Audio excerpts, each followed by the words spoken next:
Hello guys, আসসালামু আলাইকুম সকলকে। আজকে বাংলাদেশের সবচেয়ে বড় চিনি মিল যেটা কেরন কোম্পানি বাংলাদেশ লিমিটেড, তো এটা হচ্ছে এশিয়া মহাদেশের ভিতর দ্বিতীয়তম। তো আজকে আপনারা চলুন আমার সাথে। আসসালামু আলাইকুম ভাই। ওয়ালাইকুম আসসালাম। আজকে আসলাম দর্শনা কেরন কোম্পানি বাংলাদেশ লিমিটেড। তো আজকে এখানে আসলাম আমরা, এই যে আখ থেকে কিভাবে চিনি হয়, কিভাবে প্রসেসিং হয়, যদি আপনি একটু বলবেন ভালো হবে। ধন্যবাদ। এটা হচ্ছে প্রথম প্রসেসিংটা হচ্ছে আমাদের এই আখটা আসে হচ্ছে ফার্ম থেকে ওই সাইডে ওজন করা হয়। ওজন করার পরে এই ডোঙাতে আখটা ফেলা হয়। এই ডোঙা থেকে আবার আপনার মেল হাউসে যাবে, মেল হাউসে মাড়াই হয়ে রসটা বয়লিং হাউসে যাবে। এটা প্রসেসিং আমরা আপনাকে দেখাবো।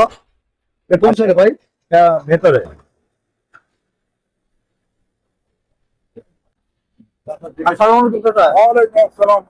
আমি আপনার কেরান কোম্পানি নিজের ভিতরে, তো এখানে যে আখটা আছে এটা মূলত এখানে কিভাবে করতে হয়? এখানে গঙ্গা আপনার যে আটটা ফেলানো হয়, মিল হাউসে আটটা মারাই হয়, তার মানে সাত। এটা যে একটু রস হয়, রস জি জি জি কত চিনি হয়? জি জি। তো বিষয়টা যদি আমাদের দেখানো দরকার, তো কারণ অনেকে দেখে না। এখানে পাঁচটা ওই একটা মিল আছে, 1 2 3 4 5, এই পাঁচটাই আট মারাই হয়, কন্টিনিউ চলে। ভাই আপনি তো বলছেন বিষয়টা একটু জানা থাকবে। এটা হচ্ছে আমি সর্বপ্রথমে যে ডোঙার পাটটা দেখাইলাম, ওখানে আখ ফেলা হয়। ওর পরের প্রসেসিংটাই হচ্ছে এটা, যেটাকে বলা হয় মেল হাউস। এই মেল হাউসে আখ মারাই করে রস বের করে আলাদা প্রপারে ট্রান্সফার করা হয়। এটা আলাদা আরেকটা প্রজেক্ট, ওটা আমি দেখাবো পর্যায়ক্রমে। এখন চাইলে আমরা বয়লিং হাউসে যেতে পারি। বয়লিং হাউসে অনেকগুলো প্যান আছে, টেবিল আছে, এগুলো অর্থ সাপেক্ষে আমি সবকিছু বোঝাই দিব আপনাদের পাটে পাটে। আচ্ছা ভাই, কেরিয়ার কোম্পানি এটা পুরো পৃথিবীর ভিতরে আপনার কত নম্বর? এটা হচ্ছে আমাদের এশিয়া মহাদেশের ভিতরে বৃহত্তম সুগার মিল। আর এটা সেম সেম একটা মিল আছে আমাদের ইন্ডিয়াতে।